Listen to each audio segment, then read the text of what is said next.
all kinds as well. There was a sad story of a journalist in Ibadan who, because he didn't have cash, was walking to trek to his radio station and along the way and lost his life. That's another casualty of the Naira redesign policy.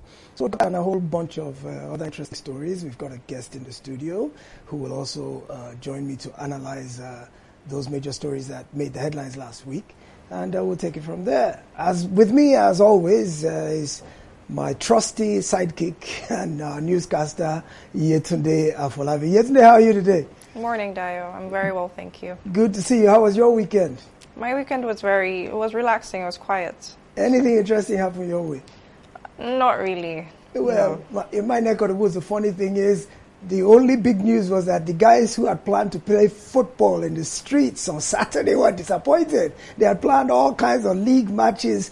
You know that because during the elections, there's restriction of movement, so there's no cars moving. So in my neighborhood, the streets become football pitches. So the only complaints I heard during the week was the young lads who had planned to play football on the street, who suddenly found out, they had to cancel their plans because cars were everywhere on Saturday because there was no election. Anyway, so how's the cashless thing doing you as well?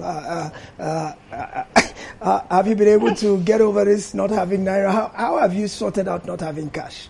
I think I'm starting to adapt to the fact that cash is gold right now. So I'm tending towards the bank apps and the online, banking system.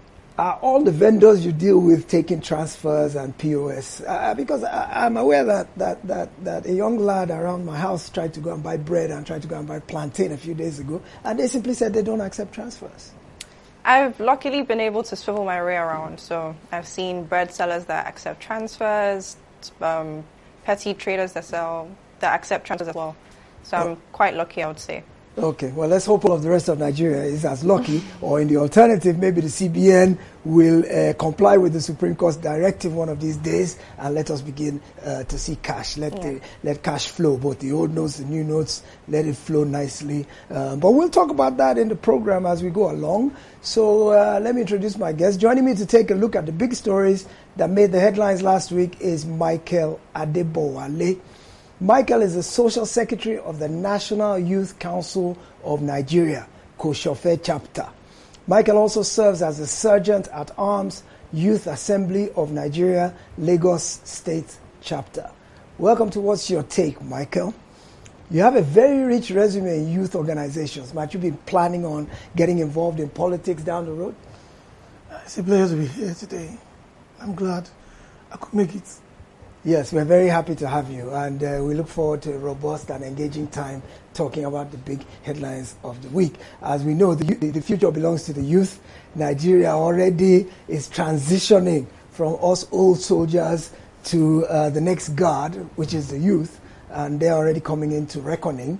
So I'm glad to have Michael with us today to give us the youth perspective on the major stories that are making the headlines in Nigeria today and throughout last week. All right, over to you, Yetunde. What do you have for us to talk about first? INEC postpones governorship, other elections for BVAS reconfiguration. Results viewing portal, IREV, now working, ready for governorship polls, says INEC. In addition, the Electoral Commission says reconfiguration of the BVAS machine ends today, Monday the 13th, and promises the technology will work seamlessly next Saturday for the governorship and state houses of assembly elections. Over to you, Dayo. Michael, how do you see this postponement of the governorship elections? Was it the right thing to do by INEC? Has it kind of destabilized the whole electioneering process? Has it put some candidates at a disadvantage? Has it put others at an advantage? What do you think? Was the postponement a good thing? Yeah, I think the postponement was a good thing. Looking at the last elections and look at what played out. No party or no party candidate will have any excuse now. Also for INEC too, they will not have any excuse to give concerning the election results. So I think they just use that 1 week extension to perfect all their plans, and hopefully after the elections we won't have any disgruntled persons, complaining about the result of the elections. So when you talk about disgruntled persons, are you saying that the first election left a lot of people disgruntled? Do you agree with that, the first election didn't meet up to expectations and left a lot of people disgruntled? To me, from my own perspective, I won't say it didn't meet up. I just felt that the people who lost out just wanted something to hold on to, as a reason for their loss. But INEC has admitted that the BVAS didn't upload results. Are you saying the electronic transmission of results is meaningless and doing it the manual way is okay? No. If you look at the true state of the matter, the only reason why the BVAS was supposed to upload results to the server was for people like you and I to gain access to it. Not just only the people who, were to be voted for everybody. And to me, why I don't see anything wrong in it is we had party agents from each party who had different polling units, who had result sheets, and they all signed. And that was the same result sheet that was taken to Abuja. So you now coming to complain about the results because it was not uploaded has not been correct. I think you're just trying to. So what you're saying is, as long as the results tally, even if it was not uploaded electronically, as long as what was signed by the party agents at the polling unit tallies with what INEC declared in Abuja, what's the issue? Is that what you're saying? Yes, because we all live in a world of technologies, and somehow we always have technology glitches. Yes. So, and INEC came out to say that the server was attacked 62 times. Okay. So it wasn't safe for them to upload the results into the server. Okay. So I think that's quite understandable. Yes, indeed. I mean, no technology is perfect, but nonetheless, the point is that INEC promised before the election that its technology would work seamlessly. It also issued guidelines in accordance with the Electoral Act 2022, and its guidelines stated that electronic transmission of results would be the way they would do this thing. And that has, of course, opened the door to challenges based on the fact that they didn't do that. Also, the Electoral Act also stipulates that INEC can decide how they want to announce results, manually or electronically. Yes. It wasn't compulsory. Okay. They only did that, to make things easier. Or more transparent. Yes. And more credible. Will I say transparent? I don't think transparency is an issue here. Because, like I said earlier, the results were with all the party agents. Yes. So it's just, we came into a place to listen to results we already have. Yes. And I remember doing the electoral, the INEC, collation of the results. Yes. Somebody from, I think, I forgot the party, stood up to complain. And the response from the INEC chairman, Professor Mahmood, was, you have the results with you. As these results are being collated, if you have any issues, stand up and talk. Spoken like a true politician, perhaps said there's politics in Michael's future here. But nonetheless, I think the major issue about whether the results tally between what was at the polling unit and signed by party agents and what was declared by INEC, I think that's secondary. Even though, yes, party agents, but how about the electorate, the voters, who are the ultimate arbiter? They are the ones who are now kind of shortchanged by virtue of the fact that the way it was promised to be done was not done and has created a trust deficit and some measure of suspicion. So the burden of proof now is on INEC to show that despite the failure of its promised methodology, that there is integrity in the results it declared. I think the burden of proof on that is on INEC. All right. Yetunde, what do you have for us next? Presidential poll. PDP governors, leaders protest at INEC head office in Abuja. Insist elections were flawed. PDP presidential candidate Atiku Abubakar demands results cancellation. What's your take on this, Dio? Well, my take on this simply is that that's part of democracy.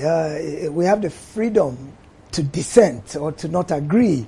And the way to to express disgruntlement is to go to the courts, which is what I believe the PDP has said is going to do and the Labour Party has said is going to do. Calling for cancellation of the elections, well, it's easy to call for anything you like. At the end of the day, it's going to be up to the courts as to what they do. But let's hear what Michael thinks about what Atiku is asking for. It seems like he's directed his comments at INEC because obviously if he's going to direct it at the courts, he would do it through a brief or an application he files at the court. What do you think about this whole PDP protest? We saw them in black T-shirts last week marching to INEC office. It was a peaceful protest. It was a protest of disagreement, disgruntlement, dissatisfaction. And in the aftermath of that, Atiku now called for the cancellation of the elections. What do you think, Michael? I think the first thing I'll first say is you don't come out and say you want to cancel results. This is an election that took a lot of process, the planning, the financial aspect, and you come out to say it should be cancelled. I don't think that's the best. What happens if you are not satisfied with the results? These are results. They should be recounted if you feel the results are not right. And looking at these elections, we had the presidential elections, the House of Rep elections, and the Senate elections all held the same day. If you are going to vote that day, you'll be given 3 sheets. Yes. And at the same time, you're going to vote. Yes. So why are you after the presidential election? Was it possible for INEC officials to rig only the presidential and leave the House of Rep? So this is my own personal opinion. So I find it quite strange. They didn't contest the House of Reps results. They did not contest the senatorial results. So why the presidential election? So like people have said, I've been watching TV, I've been listening to radio programs, and most of the lawyers, the SANs we have in this country have said the best place to go to is the court. And I know for sure the court would want to go back and look at the results and will not ask for cancellation of the results. The court will, yes, definitely look at the evidence that's placed before it and use it to determine. I think they say the standard that the court adopts is that did the lapses or the shortcomings of the election lead to a substantial difference in what the outcome of the results would have been. If they find it wouldn't have made a difference whatsoever, whether it was BVAS failure, whether it was voter intimidation, voter suppression, whether it was stealing of ballot boxes and BVASs, whatever the causes of the lapses may have been, if the evidence does not prove that those lapses did not materially change the outcome of the results, then there is no case. Yeah. You agree with that? Exactly. Indeed. Interesting. Yeah. Well, it'll be interesting to see because the Labour Party also is contesting the outcome. And they have also said they are going to court. Matter of fact, I think I read today that Labour Party said they are going to have a protest. They are going to occupy all INEC offices in the country as a means of protest. What do you think of that? Well, to me that's funny because I'm not trying to mock any party, but we've seen in the past that most of these protests lead to nothing. The best place is still the court. Well, I was even looking at the Atiku protest. These guys were less than 100. And some of them claim to be from different organizations. And from investigations, we found out that they are party members of this disgruntled party. And according to the news, the Supreme Court has given the Labour Party some candidates, Mr. Peter Obi, and his entourage, access to go and inspect the election materials. Let's see that one because I saw Peter Obi on TV saying he won the elections and he's going to prove it. So we are waiting. Yes, we wait and we see. It will be very interesting. It will be interesting to see. It's interesting days ahead, long days still, but let's see how it all plays out in the interest of democracy and Nigeria. All right, Yetne, let's move on. Supreme Court order on old notes. Banks in partial compliance begin skeletal recirculation. Deposit money banks in the country have begun partial compliance with the Supreme Court's order approving the use of old 1,000, 500, and 200 naira notes as legal tender till December 31st, 2023. The court has said that the federal government's naira redesign policy contravened the 1999 Constitution. Meanwhile, few banks paid out the old notes during the week, while others were awaiting directives from the CBN, which remained silent. Most ATMs remained dry, while skeptical bank customers and traders rejected the old notes. As rejection of the old naira notes spreads, reports say the economy has shed 20 trillion naira as the naira redesign policy has weakened productivity and emasculated small and medium-scale enterprises across the country. What's your guest's take on the naira crisis, Dio? Well, Michael, money, no money in the pocket, no money in the hand, no money in the wallet, no money, but money in the bank account. How do you... Okay, so the bank started giving out the old 1,500 naira note last week. The CBN hasn't spoken up, the presidency hasn't spoken up, but the Supreme Court has said those notes remain legal tender till December 31. But the CBN, who is the regulator of the banks, hasn't said anything till now. So some banks are still saying, our Oga has not spoken, we can't do anything. And even the ones that are doing, they are giving out very small quantities, and many consumers are not even accepting them because they say the traders won't accept them in the marketplace, transporters won't accept them. So we are still caught between a rock and a hard place. We are still in limbo, and people are suffering. How do you see this whole money problem? And this is what I call in my own terms, partial anarchy. Partial anarchy. Exactly. This is a disrespect to our legal system. Disrespect by who? I think by the people playing the business and the banking sector. I think, like I was telling my students, I said, right now in my mind, I know there has been a cartel that has decided to make money from this crisis. Because, yes, you have the executive, the judiciary, and the legislative, here at play. Now the judiciary has said, spend this money. The old notes, the new notes, side by side. Now, the executive, who is supposed to enforce it, is mute on it.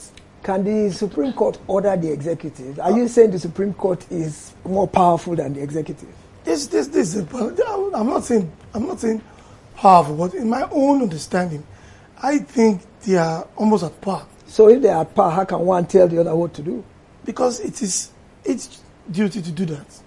There's a dispute between people based on this crisis, and they've gone to court, and the court has said, okay, till December 31st, both old notes and new notes remains legal tender. We don't even need the CBN governor to come out and say anything. The law or the order is meant to be just obeyed outrightly. But because of how things have been in the past, people are waiting for Mr. Godwin Emefiele to come out and say something. He's not saying anything. And it's to me, this anti-people policy. Because if you've done something which you told us will help us, now it's not hurting us. Well, we read that 20 trillion has evaporated from Nigeria's economy. The economy has basically ground to a halt. I mean, there's almost zero trading activity going on now, and even people's ability to meet their daily requirements of clothing, shelter, movement, all that is severely truncated. So when you say the CBN governor is not speaking out, should the banks just go ahead and ignore him and meet their obligations to their customers? After all, this money in the banks belongs to the people. Like what I said there are people in the banking sector, who decided to make money from this. I was talking to a friend of mine, and he told me, he needed cash to run his business. And someone said, okay, I'll introduce you to somebody. He got to the person's office and met hundreds of new notes lying on the floor. This person was supplying this money to POS merchants. But the CBN as the regulator, can they police the sector? Or are you saying the CBN is complicit in the underhand making of money from this? Of course. Who prints money? It's the CBN. So definitely, the CBN is the number one person or number one institution who is aiding and abetting this POS merchants. Okay, when I was coming out, I needed cash. I didn't have cash. Most of my transactions, has been transferred. And I told the lady, I need 5,000. She said, can't get up to 5,000. I'm giving you 2,000. I said, just give it to me. And I noticed that all of us that came there, nobody could get above 1,000, 2,000. So definitely it means the lady will be with up to like 100,000 cash. But just because she's giving out 2,000 for 600. How much did you have to pay for that? 600. 600 to get 2,000. So we're having to buy our own money now. In fact, it's Wow. very, very, very painful. Very, very painful. The thing, the major thing though is that it's gotten to a point now where the CBN needs to speak up, because despite the Supreme Court ruling, people are still hesitant because people are scared that suppose this money becomes obsolete in my hand. It's only the CBN really that can give value to the money at the end of the day. If the CBN refuses to collect it, the money becomes useless in people's hands. So traders are not collecting it, consumers are not collecting it from the banks. So CBN really, we encourage the CBN, say something, stand up, look Nigerian people in the eye today and say something so that our lives can start back up again. We've been comatose for too long. Thank you, CBN. Yesterday, next. Anger as gunmen kill 35 in Katsina, Kaduna. No fewer than 18 people were feared killed on Saturday evening in Katsina State when terrorists clashed with local security guards. This is just as the death toll of Saturday night's attack in Kaduna State rose to 17 in an incident that pitted cow herders against local farmers. Dayo, we haven't heard of these types of attacks in quite a while. Are they back again? Let me throw that question to you, Michael. I mean, it's been quiet for a while in terms of insecurity, these cow herders and farmer clashes and bandits. Or maybe we've just been distracted by politics in the last few weeks to where we've overlooked or ignored those stories. But it seems like things have calmed down a little bit in terms of this insecurity issue. Maybe it's that the army has stepped up with those Super Tucano jets. They've been able to penetrate Sambisa Forest and all these other places. But now, in the last week, there have been 3 or 4 incidents. Look at this one in Katsina and Kaduna. How do you see this? Are these attacks back again? And if they are, what do you think needs to be done that hasn't already been done? Okay, like you said, for a while, we've not heard of these attacks. Yes.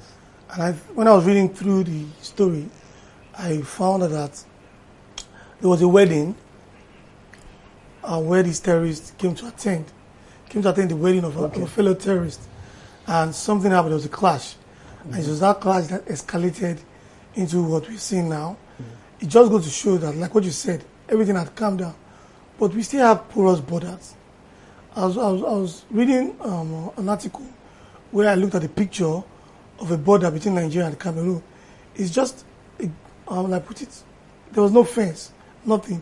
You could just step into Cameroon, and how many step back into Nigeria. So these guys come in and go out freely. And because of just a small clash, that's what has happened.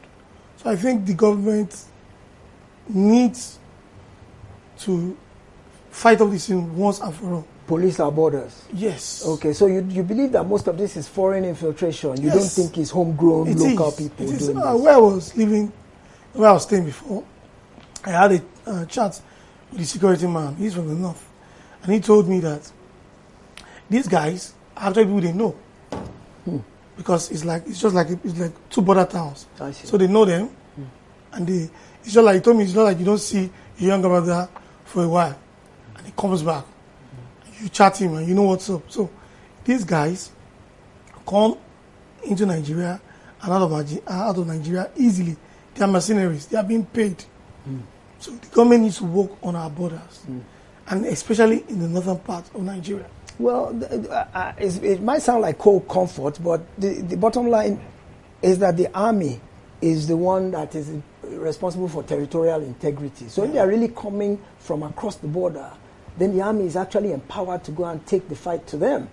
Army is not supposed to fight internal insurgencies, really, or anything internal. It's supposed to defend our territorial integrity. So if you are correct that these people are coming from across the border, that gives the army the local standing to go ahead and take the battle to them, and we hope the army will do that in coming days. Okay, Yedne, our last story. We are fast running out of time. So tell us about this disaster that happened in Lagos a few days ago between a train and a bus. Okay. 6 Lagos workers die, others injured after train-bus collide. The Nigerian Railway Corporation, NRC, and the Lagos State Emergency Management Authority, LASEMA, have blamed the driver of the bus for the accident, and the federal government has ordered a probe. According to the government agencies, the bus driver was reckless and ignored safety warnings by railway staff. Okay. Families and Good Samaritans donate blood as 29 critically injured victims battle for survival. The Lagos State University Teaching Hospital has said there are still 43 victims of Thursday's train bus accident on admission in its facilities. Last Youth had on Thursday said it received 102 victims of the train bus crash for treatment. The Ministry of Health, in a statement on Sunday titled Updates on the Bus Train Accident in Lagos as at Sunday, 12 March 2023, explained that 53 victims had been discharged as of March 12. What's your take on this, Dio? Well, 102 passengers seems like a lot of people to be on a bus, but my understanding is that a lot of people who would have taken public transport to work didn't have cash and opted to go in the free state transportation provided by the Lagos state government, and that's why there were that many people in the bus. So here we are again seeing this Naira redesign policy creating havoc and extinguishing innocent Nigerian lives. So back to CBN Governor again. Speak up today, Mr. Emefiele.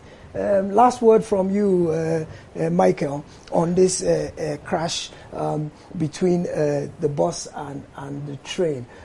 From a transport perspective, how could it have been avoided? Yes.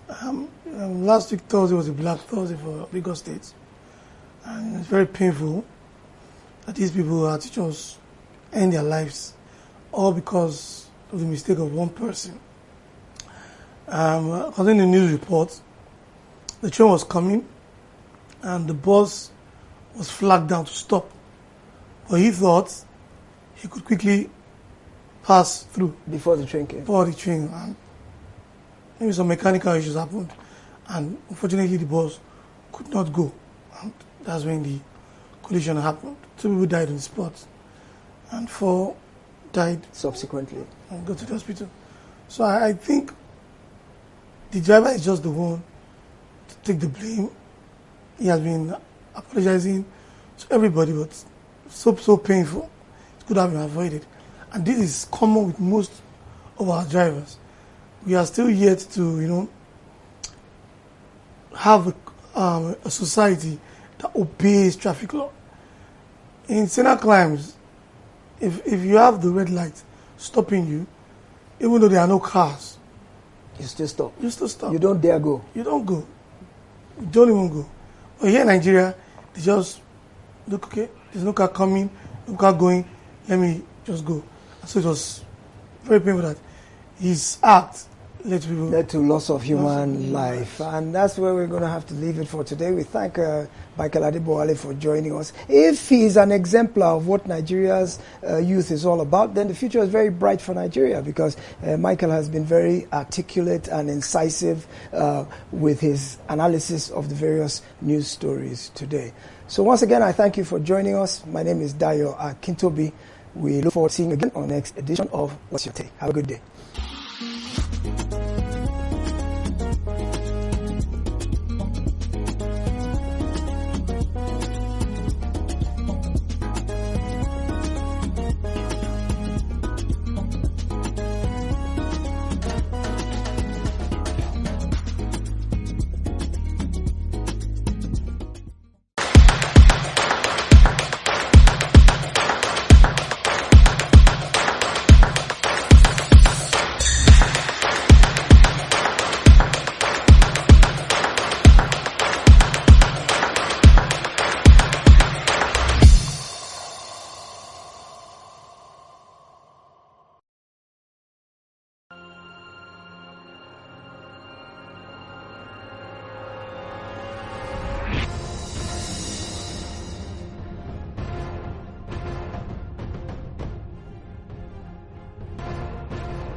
It's good to have you join me on the program. I am Mary Kanu. As expected, negative reactions have trailed the decision by the Central Bank of Nigeria to increase its interest rate by 18%. This comes amid the lingering currency crisis and a fragile economy. The latest decision by the CBN showed that the Monetary Policy Committee had raised its monetary policy rate twice in 2023. According to the CBN Governor, Godwin Emefiele, the decision was reached as part of the measure to stem rising inflation, which jumped to 21.91% in February. The MPC retained other parameters such as the cash reserve ratio at 32%, while liquidity was also kept at 30%. Although the CBN governor has said the move was to further tame inflation, economy experts say, on the contrary, it will not, as previous increases did not yield the desired outcome. Many experts also say the new rate will have a counter effect on businesses and by extension the economy, and that an increased interest rate would also lead to a price increase because manufacturers and investors would pass the burden of the high cost of a loan to the consumers of their goods and services. But then how serious is this increase? Financial analyst Lloyd Onyike joins me on the program. Thank you very much for joining me. Now, this decision by the CBN was not expected, and somehow it has generated outcry from Nigerians. What was your reaction to it? And do you think raising the interest rate was done in the best interest of Nigerians? Thank you very much for bringing me to the program. My feelings, based on the trend so far, this administration, is that the effect will be lost on Nigeria in real terms.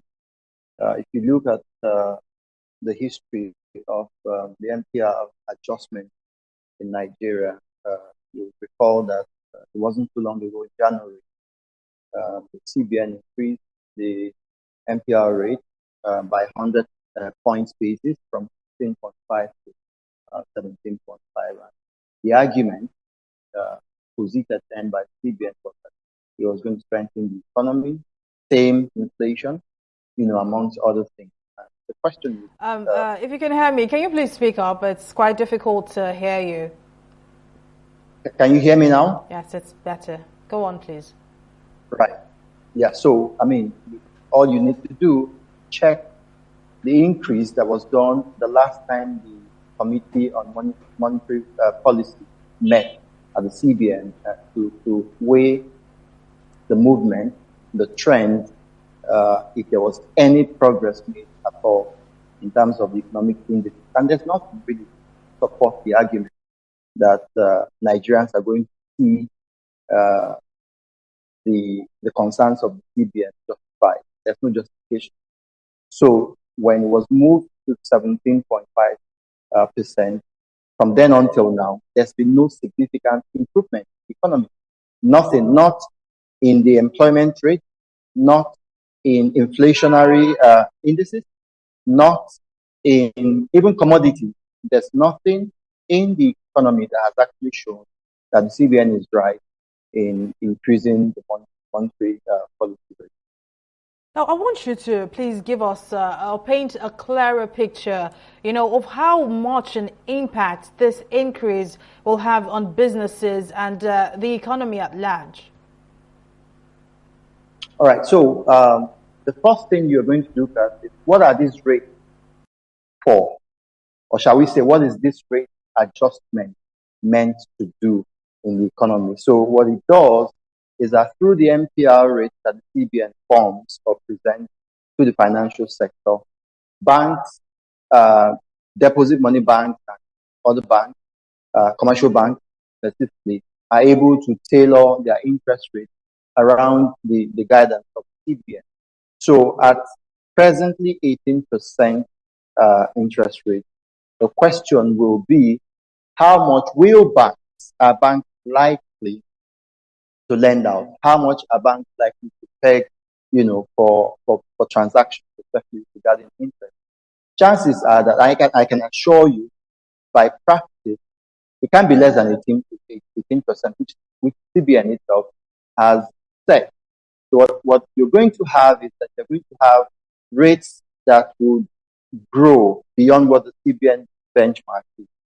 And the consequence of it, the implication of it is that there's going to be paucity of funds. Banks are not going to be ready to lend out money at rates that would be amenable for business. So you're going to have 21, 22% interest rate going upward that way. So what it means for business, for the manufacturing sector, for other aspects of the economy, is that funds will not be within the reach of businesses. And the backlash would be that at the end of the day, the economy will not grow, because when an economy is awash with funds to a large extent, it means that people are able to lay in funds to produce, to import. We don't even want to talk about the issue of the exchange rate, that by the policies of the CBN has made funds for businesses, especially international businesses, to be difficult to reach. Of course, we know what happened last year and even the year before, where even up till this moment as we speak, foreign exchange is a very dire venture to go into, so that importers and those who do international transactions are unable to lay hands on the dollar. So the implication of this is that even for internal borrowers, those who want to access funds to rejig their businesses, to hedge, or to do other sorts of financial transactions, these funds will not be readily available for them. Banks will never reduce their rates below what CBN Fed benchmark. Now, we've seen some economic analysts and, economic experts and analysts who say they believe that the CBN's reference to the inflation rate being higher than the rate of the MPR was just a policy misconception. What are your thoughts on this? Well, to start with, I don't think the CBN, in all fairness, we have experts who work at the CBN who dish out policies, who formulate these policies that the economy runs on. But I think that, with due respect to them, they're intelligent. We will talk about the will of government to do what is right by Nigeria. So it's one thing for the CBN to argue that there's a disparity between the inflation rate and also the MPR rate, which they have presented. But the real issue is paying lip service to just showing motion of activity. That's what some analysts have said, that the CBN knows where the problem is, knows what to tackle, and has refused to do it. So if you want to tame inflation rate, if you want to argue that there's a wide gap between what you've set as monetary policy and what the inflation rate, the CBN actually knows what to do. For example, it's my view that the CBN can actually reduce monetary policy rate for once, and then let's watch what's going to happen. I can tell you that gap that they have complained about is likely to be reversed. All right, now, for the private sector, we've seen some industry watchers. They say they do not see rate hike as a good development for the private sector. So I must ask you how you think this, the high lending rate will affect businesses in the country. Well, really, like I said before, it's going to have an adverse effect. And just a while ago, I mentioned that the CBN should have actually tried to reduce this rate rather than increase it. When you continue to do a particular thing for a long time and you don't get the desired result or the expected result, chances are that you want to say, let's try the opposite. So now, the spending attitude of Nigerians, of business, is being stymied, and I use that word carefully. It's being killed because businesses are unable to meet their obligations, even when the private sector,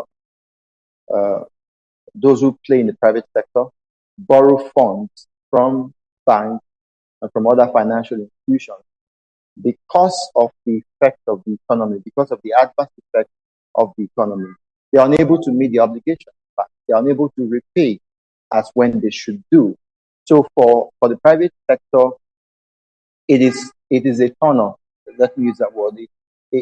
This policy lacks in incentives to grow the economy. It doesn't encourage borrowers to want to borrow. Because if you're a smart businessman, you're going to ask yourself, at this rate, what are the chances, given the fact that there's epileptic power supply, given the fact that, your road network, you are a trucker, isn't there to complement your effort, given that even there are a lot of other economic issues. If you are in the manufacturing, construction, engineering sector, you go to a site, you want to begin work, you have the meanest of the urchin, the area boys, the agberos coming to say, look, before you do any sort of work here, you're going to pay X and X and X amount of money. This wasn't factored in your build-up of, cost. And so it upsets the apple cart for you. So all of these socio-economic issues, are there to make the borrower of funds to see that with the increase, the constant increase, the constant tinkering with this price index, it bodes a wrong omen, doesn't create that avenue for businesses to thrive. So the private sector, it's on the receiving end of this. And in the end, chances are that, and I can tell you, I can almost bet that, except that Nigerians have this general outlook of, shall I say, using the word suffering and smiling. People get out in the morning, they show motions of activity, whatever comes in at the end of the day is what they go home with. There are no projections, there are no assurances, so Nigerians may be able to plod on, move on, but in the end, when the chips are down and you put pen on paper and do an analysis of the entire thing, the private sector is going to be worse off for it. All right, now, financial analyst Lloyd Onyike, thank you very much for your time and your contribution. Thank you. All right, now let's take a break now, but when we return the program, we'll continue to stay with us.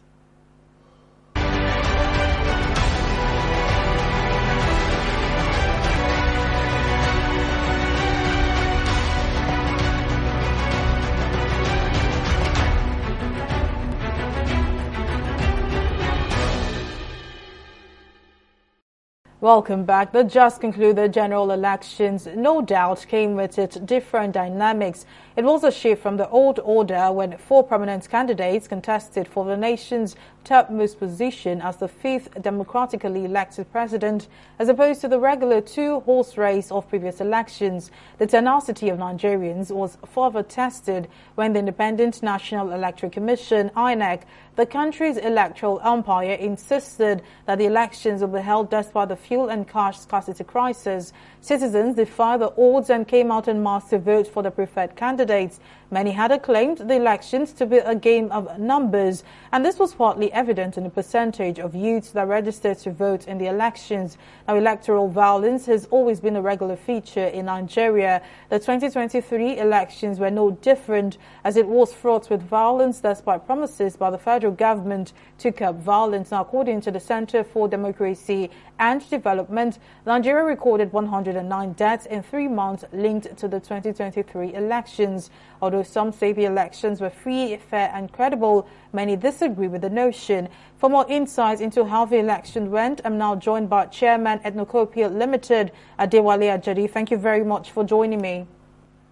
Now, it's been 1 week or less than a week after the governorship elections, and various reactions still thrilled the just concluded election. So let's start by knowing your thoughts. Are you impressed by INEC's conduct of the elections, compared with previous elections we've had in the country? Well, it is, for any fair-minded person, this is quite an improvement. And what are the improvements I'm talking about? The BVAS itself is a large improvement on past election. let's be clear. When people criticize Nigerian elections, at least these last elections, it's because they expect zero defects. And in a country of nearly 200 million people with over 350 different ethnic groups, with almost a split on religious lines, this is often what is a winner-takes-all system. And until our system is more participatory rather than representative, we'll have this problem. So these are not INEC's problem. The fact that there are violence leading to the election is not INEC's problem. It's our problem. It's our behavior. It's our choices. INEC had to ensure that everybody that voted was voting credibly. The Beavers, in many observers' reflection, worked about 90 to 95% of the time. That's massive. Now, the thing that people are complaining about is the IREV, which is the uploading of results. The uploading of results does not denigrate the manual process that was utilized to affirm that the votes counted was signed off by the party agent. Once that's signed off by the party agent as credible, collated in the states, then the uploading is a matter of technical issue. Now, if you look at the difference between the presidential election and the governorship election, you can see that there's been an improvement. So these are certainly issues that we need to understand and not denigrate INEC for. I know you say there is an improvement thanks to the Beavers, but then again, the Beavers, the elections were still marred by technical glitches, which, beclouded the authenticity of the results declared by INEC, and now aggrieved parties are in court. Do you think the Beavers technology was even necessary in the first place? No, I think you are confusing two things. The Beavers is different from the IREV. They're two different things. The Beavers is what embodies the biometric details of the voter and is verified. That worked over 90% of the time. That wasn't the problem. The issue was, how do you upload results? And let's look at the issue of uploading results.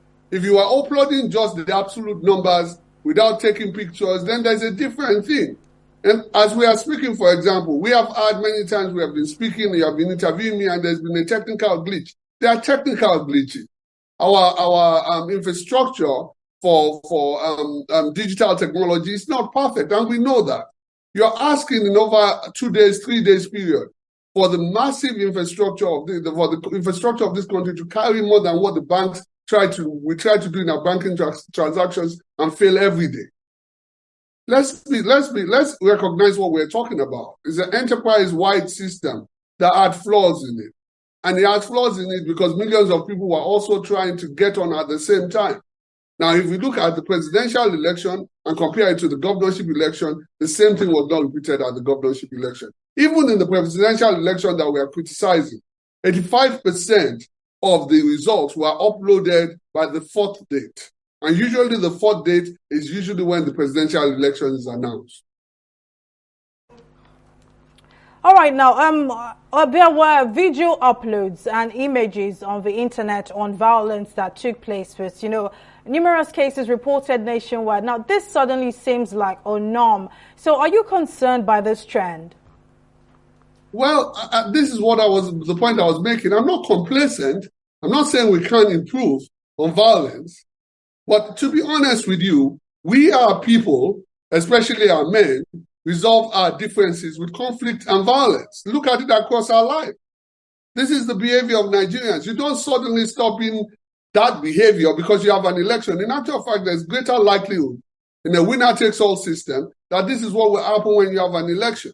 The sociology of Nigerians, the problems that we have, don't suddenly disappear because we are electing ourselves. But as it improved compared to what it was, when ballots will be taken away completely in a city and nobody can say anything, when people will write numbers that are more than the registered voters in a particular polling unit or across a section of the city, we have moved immensely. And now let's compare it to what happens in other countries, because sometimes we beat ourselves up as Nigerians. We're talking about 200 million people. The United States has many incidents of election malpractices. If you go and look at it, but it's never published because we don't look on the local level, we look on the national level. And when things bust out like we had after the elections, the last elections, when people went to attack the Senate, we take it as something that is out of the ordinary. But this has been brewing and this has been happening in their system because it's also a winner-takes-all system. So let's be careful in saying, yes, there are things that we can improve and we must improve, but we are far away from where we are. And because people lose, they try to amplify the notion that nothing is working. You can't buy that lie. It's an absolute lie. During the elections, they demonstrated their commitment to the democratic process. But, even with the high anticipation, many voters were disenfranchised due to various irregularities. Do you see this affecting the turnout of voters in the country's next election? We're talking the next 4 years, because some already feel their votes did not count in this election. I don't know where you get that figure that people are disenfranchised. The people who are loud on the internet make sure that their voices are heard, and they are disappointed that their candidate did not win. That is a fact. But that people are disenfranchised, I think for most part, everybody that wanted to vote, voted. With the exceptions, there are exceptions to the rule. There are exceptions in the Southeast. In the case of the ballot box snatching, in the case of the ballot box snatching that we saw, the violence that we saw, clearly those people, their votes did not count, so they were disenfranchised. Well, I want you to count how many cases you're talking about. We have hundreds of thousands or millions of people that voted. I venture that you have less than 1,000 people that you're talking about. And you cannot use the case of our 1,000 people to judge the millions of people that voted. It does not dismiss the fact that there are things that we can improve. We certainly can improve on things. But let's not exaggerate what the issues are. Let's look at what the issues are. Now let's talk about the issue of voter turnout, which is bad in Nigeria. And it is bad in Nigeria because we have focused on the wrong things, in my view, at least to the exclusion of what we should focus on. People focus on election voting rather than political participation. And because election voting is considered to be the totality of political participation, people get disappointed when they don't get what they want and they don't come back to vote. However, if you have a system where firstly it's not winner takes all, which means that people can participate on different levels. Secondly, that local government democracy is active and local government is active. State government democracy is active. Then you have a better situation because people can participate all year round and don't have to wait until elections before they feel that they are included in the system of government. Well, right now, we only have a system whereby people vote every 4 years. And if they don't vote in those 4 years, they wait until what government does and comment on it in newspapers and online. That has to change. All right, clearly you've scored INEC high, but many may not agree with you. So I must ask you, where would you like to see improvements in the next elections from INEC? Well, as far as INEC is concerned, firstly, you have to give credit to the drafters of the Electoral Act. They had the foresight to make sure that INEC is not tied to the IRF uploading alone. That is a massive savior of the kinds of problems that we are facing right now. It's a massive improvement for us because if it had been that IRF would have been declared as the only way INEC could have uploaded, we would be in a major problem. So I thank God for that. The second thing that I think that INEC has to do is to make sure that its manual systems are robust enough and are transparent enough and that we're not dependent almost exclusively on electronic system. Because right now, the idea is that we treat technology like it's a silver bullet. It's never a silver bullet. Anybody that has been disappointed by technology knows in the kind of infrastructure that we have that might happen and will happen on the big occasions. So we need to make sure that there's a system, there's a parallel system that is transparent and that engages people. Thirdly, there has to be massive voter education, not large-scale voter education, but local voter education for people to understand the difference between things like the BVAS, the IRF, what is expected in the law, so that they understand and they don't just get themselves excited over nothing. Because there's a lot of excitement over nothing. And we are going to see the courts decide these matters over the next few weeks. so that people understand how the law should work, what discretion INEC has. And remember this. It's very important that you remember this. We have a low-trust society. We do not trust each other. We do not trust government. So anything that gives government the illusion, people the illusion that government is not being transparent is considered to be corruption. It's considered to be manipulation. We need a lot more to educate people about what we are doing, why we are doing it, and why they should trust INEC. Well, all right now, Chairman, Ethnocopia Limited at Dewale Ajadi. As always, thank you for your time and your contribution. Thank you very much. Have a good day. Well, that's our program this week. Thank you for watching. I am Mary Kanu. Bye-bye.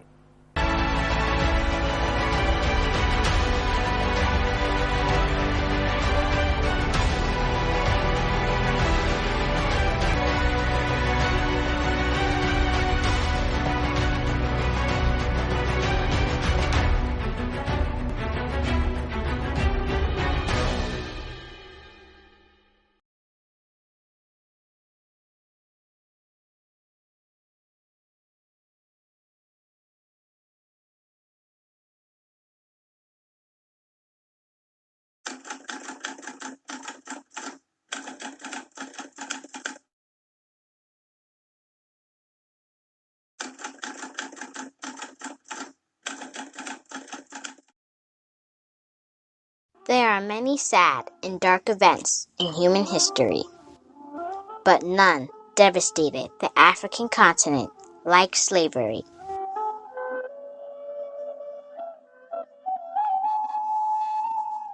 To understand some of the plight those who were sold into slavery went through, one must visit Goree Island, their last point of departure from the African continent to the New World.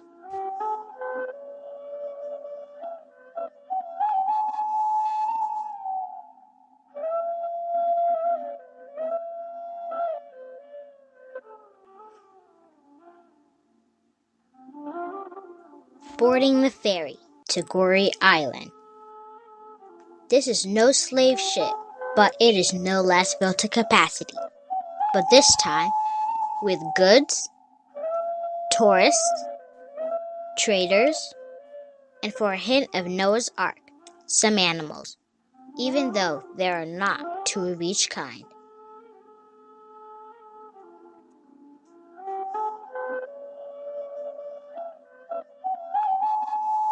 Slavery ended more than 153 years ago.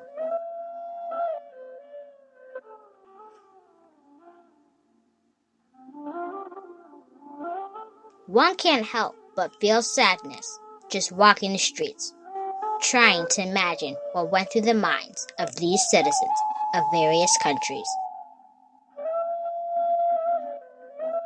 as they were hauled, sold, and shipped to a strange new world.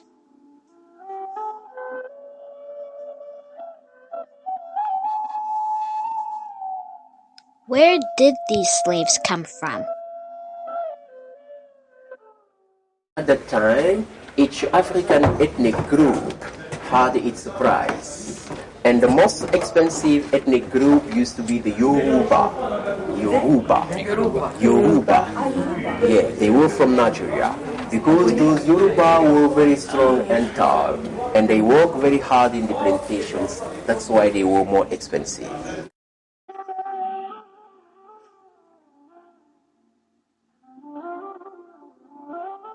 They took those kids for two reasons. First, because in the plantations in America, there were some special jobs, typically for the kids, and they did them very well. And then because of most of those kids were from the parents very strong, because they thought that when they will grow up, they will be strong like their parents. That's why they took them.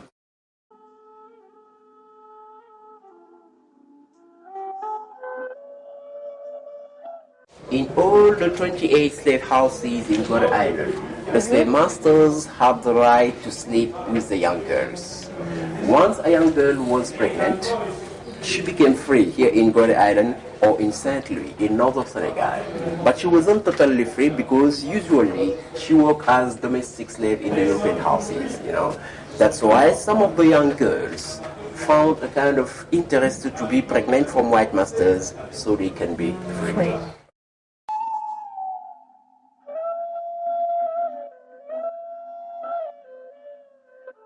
At the time, the price of a man was up to his weight and his muscles. So the minimum weight for men was 60 kilos.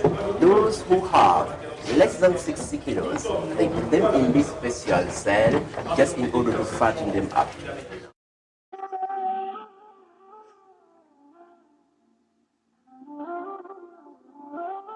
Let me tell you that they did not buy slaves with money.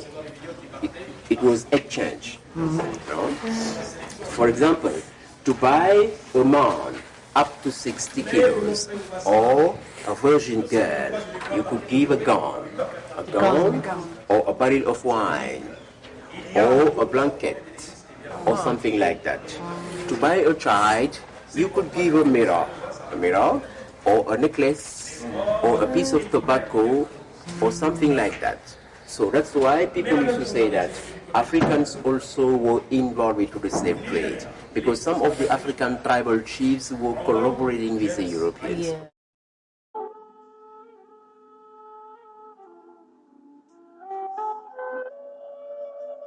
And here, this is a punishment room for rebels. Those who fought against their masters, they put them inside to punish them. As you can see, they could not stand up inside because of the hooks. 4 or 5 people at the same time in this small room. In 1991, we welcomed in this house Nelson Mandela. And then Mandela came inside. He stayed in for about 5 minutes. But when he came out, Mandela was crying.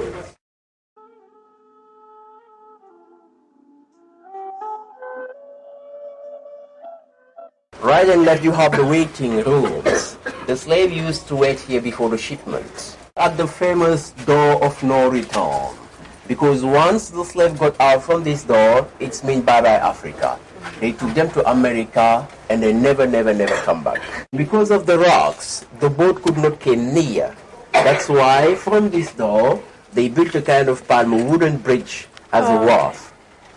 But during every shipment, some of them tried to escape by jumping into water, but they never could go far because either they were killed by the security guards or they were eaten by the sharks.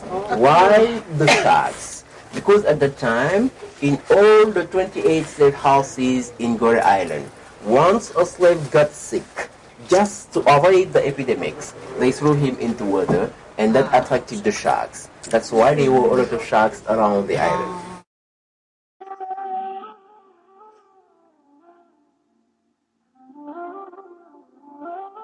Let me tell you that slavery lasted in Gorée Island from 1536 to 1848, more than 300 years. And during that time, there were about 15 to 20 million slaves coming from all over the African western coast. They transit through Gorée Island to America, and 6 million of them died because of bad treatment. 6 million.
very emotional, but he knows it very, very, very, in a high level, the history and the relationships between Africa and other countries. And also, he knows exactly what's happened between the 16th until 19th. I'm talking about the slavery and the Atlantic slave trade.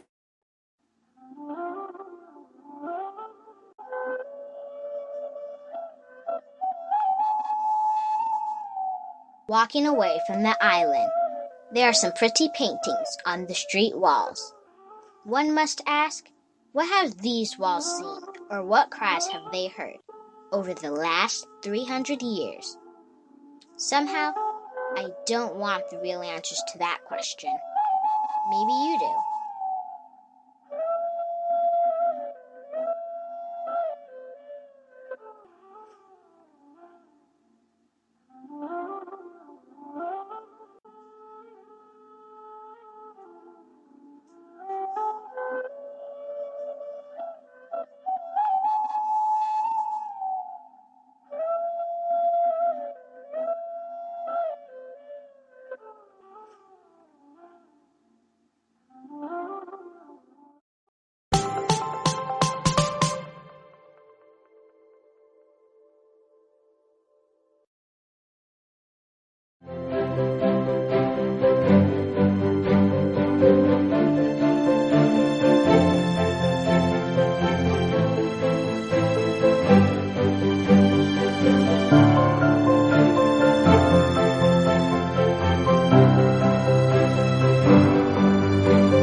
The majestic River Niger.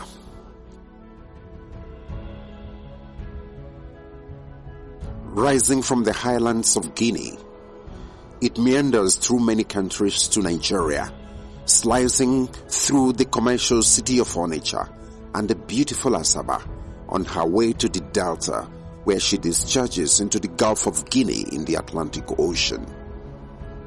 Stretching to about 4,000 kilometers, River Niger is the third longest in Africa and provides livelihood to the people of the many communities on its bank. From here, they irrigate their farmlands and fish in its deep waters.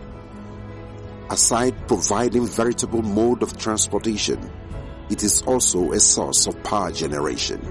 In fact, many people, particularly in Anambra and Delta states, depend on the river for their sustenance. Back in the day, canoes were the primary means of transportation on the river and served to convey goods and people from one bank to the other. But in 1965, 5 years after independence, the first Niger Bridge constructed by Dumez was completed. With the inauguration of the bridge, the main east-west connection in Nigeria was created.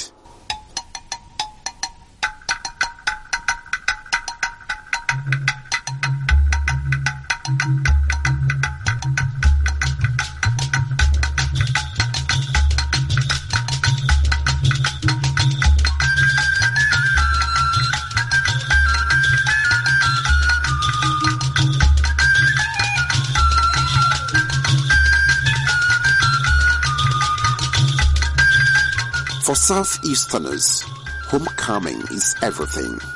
They return en masse at festive seasons to celebrate with kinsmen. But quite often, the frightening gridlock on the old bridge turns the homecoming trip into a nightmare. Femi Adesina recalls the harrowing experience of a friend who spent 6 hours trying to cross from one end of the bridge to the other. That friend I had known long before now called me and said, please, what could I do? I said, what was the issue? He said he had been on the River Niger Bridge for 6 hours. 6 whole hours. He said, can I call somebody so that they can intervene and let the bridge flow? He said, 6 hours from the foot of that bridge that when traffic flows, you can cross that bridge in 5-7 minutes. He said 6 hours they have spent on that bridge, and there was no hope that they will get to the other side. But then there are those with more bitter tales to tell. On this same bridge, homebound families are known to have been trapped for hours and days on end. I have slept there, so I can have a first-hand experience of the challenge. So in situations like that, it's a nightmare, because you may even come there thinking that you are just you have stayed 1 day. Some people tell you they have stayed 2 days, especially during festivities. It's usually a very major nightmare. Aside the nightmarish experience of the users, the bridge also poses danger to motorists as a result of the heavy load it bears. I've had awful experiences flying through that Niger bridge. It has been an awful experience where we have a dilapidated bridge that for so many years it has lasted. It was so dilapidated that sometimes you'd be scared that you might end up having your car get into the river. So it's an awful experience. There has been lots and lots of tales about that place.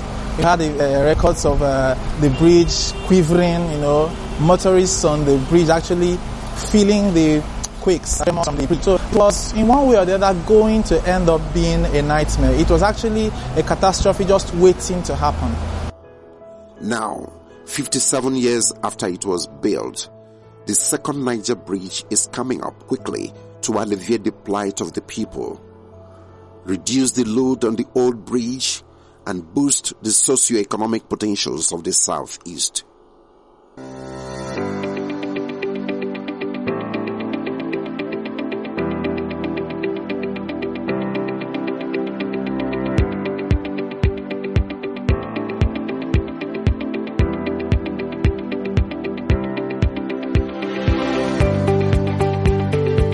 The bridge is very nice. It's very good. So we believe that since the new Niger bridge have passed, we believe that development can come.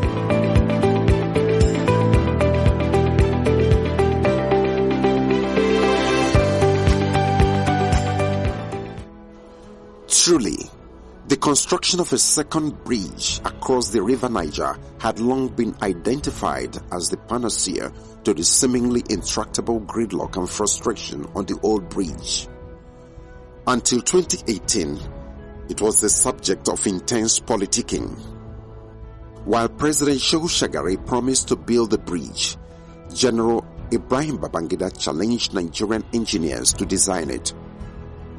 From General Sani Abacha to successive governments, nothing much was done except perhaps for President Olusegun Obasanjo, who actually flagged off the construction of the bridge on the eve of his departure in 2007. His successor, Alhaji Omar Yaradua, had a short stay in office, but ahead of the 2015 general elections, President Goodluck Jonathan performed another groundbreaking ceremony and promised to do the bridge. I remember that clearly. I was in my office, in the Sun newspapers, on that day, and I remember crystal clear that flag off and the things that were said about that bridge. And it's amazing that nothing happened. And then the then President Jonathan also went to that side. I remember clearly. That's why it's baffling that after all those body movements, nothing happened. It was being used for politics. Every 4 years, they do flag off, they do ceremony. After the flag off, they remove everything, and then the bridge is forgotten. After another 4 years, at every election period, canopies are set, and then another flag off. So that was why when the president now gave his word, knowing who he is, that he's going to do this bridge, considered it a flagship project, and then followed through. Today, we're no more talking about flag off. We're now talking of commissioning. The era that was most significant vis-a-vis Second Niger Bridge was the 16 years of the People's Democratic Party. Anytime elections were approaching, they would go there, make some body movements as if things were going to happen concerning the second Niger Bridge. Once elections came and they got the votes of the Southeasterners, they disappeared. The next time, when elections were coming again, they would pretend that there was movement on second Niger Bridge and it would fizzle out again. Then came Muhammadu Buhari, a man from the northwest of the country, from Dara. In terms of affinity with the southeast, it's not much, except that we're all Nigerians. Interestingly, while little was done during the period of bumper harvests from oil sales, President Muhammadu Buhari, who arrived the scene at a time of lean financial resources, became the game changer.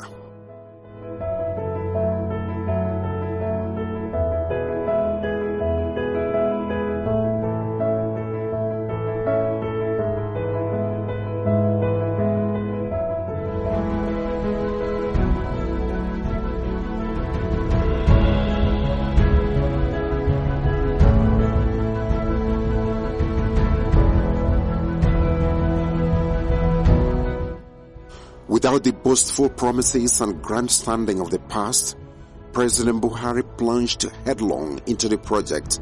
Today, he has succeeded where others before him failed. I think I'm going to say it unequivocally that President Muhammadu Buhari, that is one of the greatest achievements that he has done for Nigeria. I'm not talking about Southeast, I'm talking about Nigeria as a whole. Because without that bridge, there will be no movement from Southeast to North, from Southeast to West. So even going outside Nigeria, a lot of folks that come to Aba, buy goods, come to Onitsha, buy goods, now have to transfer those goods to other nation states. It is encouraging, it is nice to see that for the first time, we actually have an administration that has looked into that problem and preferred a real solution in the new Niger Bridge. So I think it's a positive step, one that if more of our leaders would emulate, it would make Nigeria a much better place for us to live in. The second Niger Bridge is an engineering marvel being executed by Julius Berger, the international construction giant. Stretching to a length of 1.6 kilometers, the bridge is equipped with a 10.3 kilometer highway. The toll plazas in both directions of the facility have 8 lanes leading to the bridge. The Owerri interchange on the Onitsha-Owerri road is designed to provide direct access to the bridge from Obosi in Anambra State to Asaba in Delta. Construction of 2 secondary bridges at Amakom and Atani communities are also part of the total package. All the 16 booths have been completed. The operation building also completed. Then the workshops and other ones, security house, they've been completed. Then the approach road on this project, we have 3 kilometers on Asaba end. Like I said, has been constructed. We only need to put the final layer of the asphalt. Then on the Onitsha end, the Anambra end, we have completed more than half of it. On the eastern side of the bridge lies the ever-bustling Onitsha, a commercial hub that embodies the resilient and enterprising spirit of the people of the southeast. The Onitsha main market, reputed to be the largest in Africa, attracts visitors from across the continent and contributes to the hectic commercial environment of the city. As a result of the intense economic activities in Onitsha and beyond, traffic hold-up on the old bridge is perpetual and frustrating. But the ongoing 7-kilometer approach road on the Onitsha side of the new facility will help to eliminate congestion and provide direct access to the second bridge. The idea is to connect the southeast and south-south regions seamlessly to the rest of the country. You see, you are talking of a bridge that links Anambra State, southeast, Abia, Imo, to the entire Nigeria, coming through Lagos. All right, that is the route. All the containers that come from Lagos coming to the east, that's the route they use. It's quite enormous. It's something that if you look at the economic benefit, you get very excited. There's quite a lot we can benefit from it. And it's going to impact very positively on the economy of the Southeast. It's going to lead to free flow of traffic. Of course, even our people who reside in other parts of the world, in other parts of the country, once there is a period of festivities where all of our people return home to celebrate Christmas, Easter, and what have you, they will not hesitate. Most of them will come back home, and coming back home brings happiness home. Economically, economic will become viable because goods will move freely between other parts of the country and the Southeast. Business will boom and everything will pick up. On the other side of the bridge lies the serene city of Asaba, the capital of Delta State and once the colonial headquarters of the Southern Protectorate of Nigeria. Strategically located on the bank of the river, Asaba serves as the main entryway to the southeast from the Lagos axis. Here, traffic is usually heavy on its main highway, but to ease the flow and divert vehicles to the new bridge, a 3.3-kilometer approach road is also being constructed. The second Niger Bridge is the artery between the western part and the eastern part of the country and the rest of the country. You can't quantify what it will do economically. Even apart from the economy, how about the comfort of the people? Going home at festive seasons, our brethren from east of the Niger love to travel at Easter, at Christmas, and other festive seasons. You cannot imagine the relief they will have on that bridge. They have slept on that bridge before.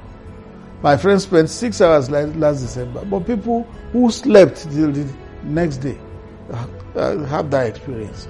So the relief will come for them.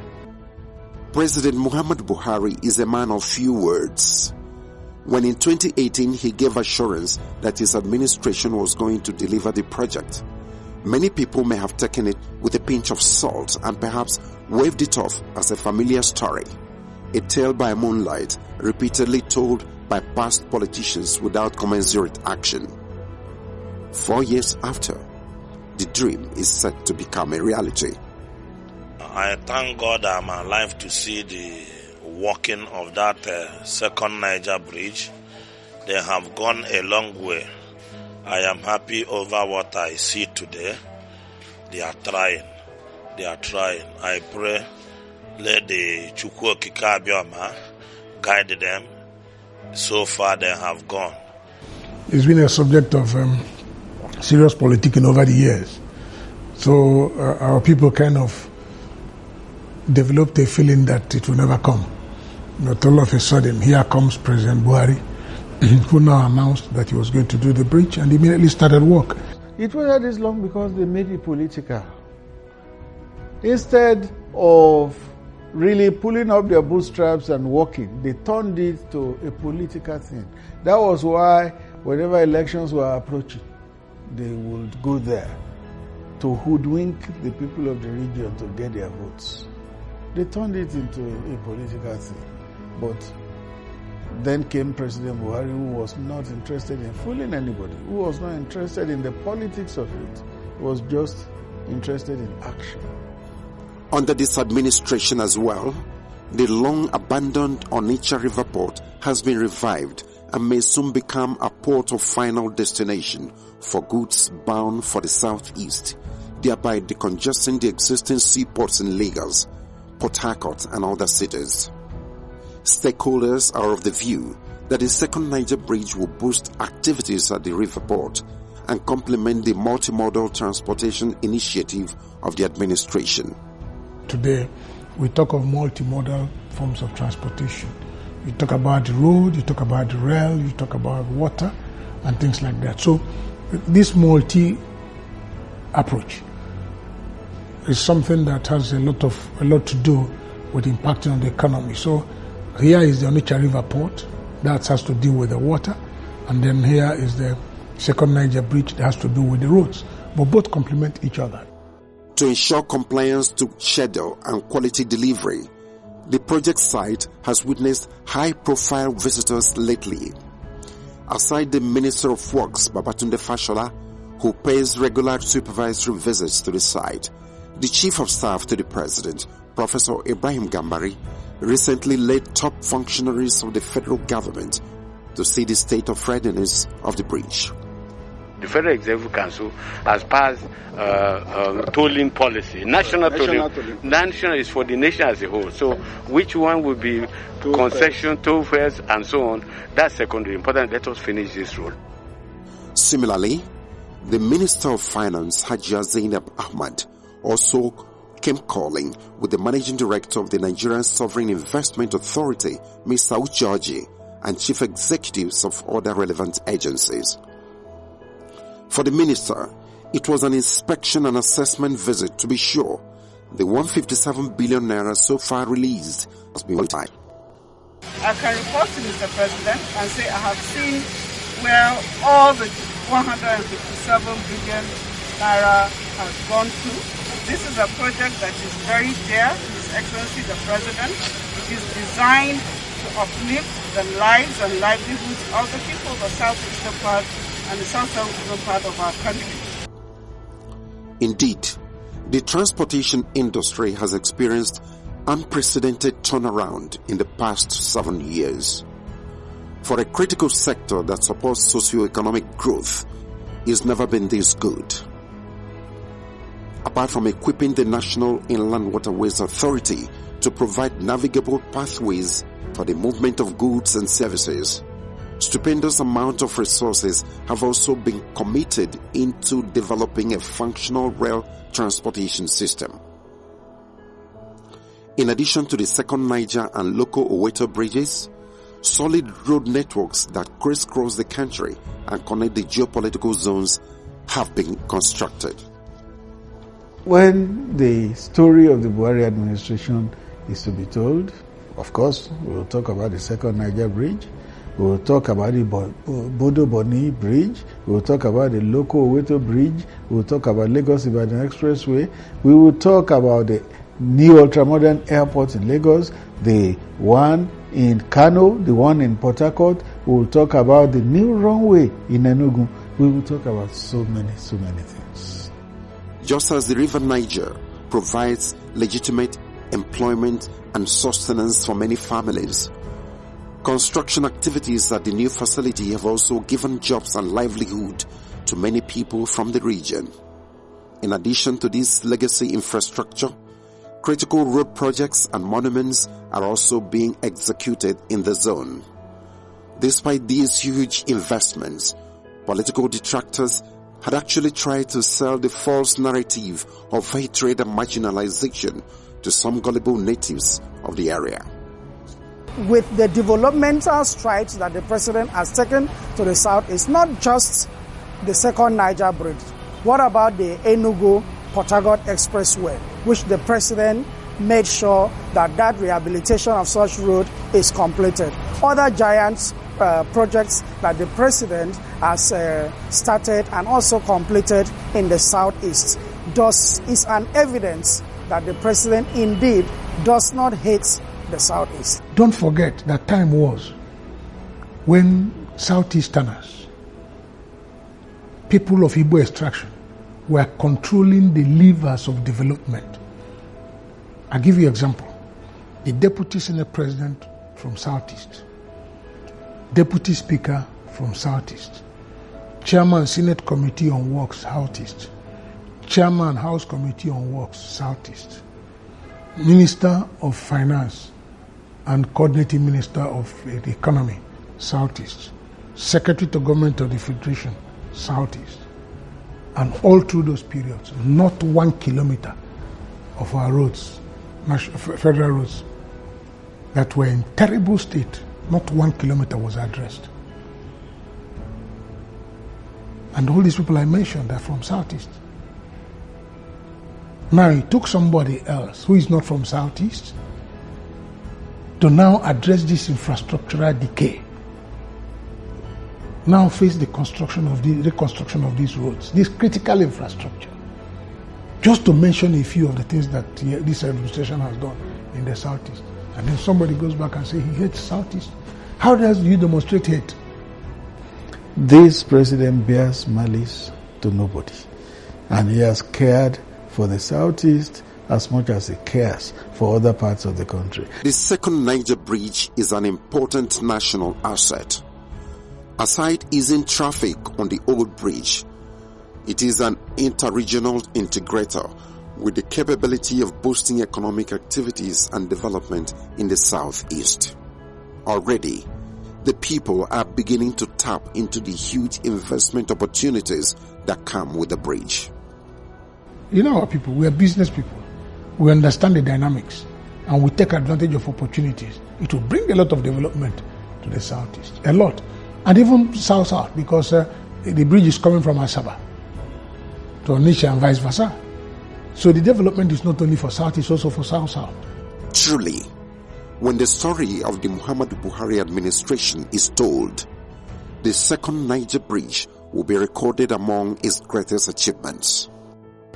When President Buhari would have been done and is gone to have his due retirement, and the story is being told, what would never be forgotten will be his footprints on the sands of time in terms of infrastructure.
You look at Lagos and you'll think you're in one big dustbin, residents say, as they narrate ordeals with pollution. According to the World Bank, at least 30,000 people die yearly in Lagos due to pollution, and the tales told by some residents bear witness to these statistics. This is home to over 300 families who reside in Itire Surulere on the Mushin local government area, a community built around the canal that has been transformed into a home recognized by the Lagos state government. Gaining entrance and a mixture of different putrid smell welcomes you. Children running around exposed to the biohazard, chemical hazard and physical hazard of living in this area. So many years now we don't face this mess. If you can look around, you can take a cameraman to observe the area. Even you, where they talk to me, you they perceive some odors. We get some small children here. She be una see us here. We dey chop here, we dey feed here. We are human beings. We not Nigerians. Some days ago, one big rain will fall for this area. Small pikin for that park we did that side. Water carry pikin go. If you ask anybody for this area, they will tell you the story. And then they come from mosque, so as I hear the story. But today now, okay, imagine the dirty around and all that. Rain never fall. If rain fall now, all this dirty now, you go enter person's house, you go enter anywhere. Cholera everywhere. I think we know that okay, at maybe 15 years. Okay. Tajo wa nínú àdúgbò yìí. So ti ye. Àdúgbò gba ton de ṣe títí Adébáyọ̀ bí ton ṣe gbogbo ẹ̀ fún wa. Abili pé báyà wọ́n máa ṣe gbogbo gutter yìí náà ni. Wọ́n de bá wa ṣe but nsin bí ọmọ ṣe gbogbo ọmọ tí òjò wá gbé lọ lọ́jọ́ yẹn ló mú anybody gan ta because ìgbà ton bọ̀ wá láti Jímọ̀ lọ́jọ́ yẹn. Jímọ̀ ni wọ́n lọ. Wọ́n bọ̀ wá. Àwọn ibi tí orí pákó yẹn wà mọ́ àwọn méjì náà fara wọn lọ́wọ́ ìkíní bó ṣe bọ́ sínú odò nìyẹn ìkejì olówó ń fẹ́ lọ fà ó fẹ́ lọ fà yọ bómi ṣe gbé yẹn lọ ti ẹ̀ nìyẹn tó ti àwa rọ ìjọba kan bá wa ṣe àdúgbò wa kó dáa I was born here. This is my year of 25 years now in this area. You understand? And this area now have been dirty for so years. When I was in small self, I was seeing all this kind of thing. Talk less of now that I've already been gotten hold.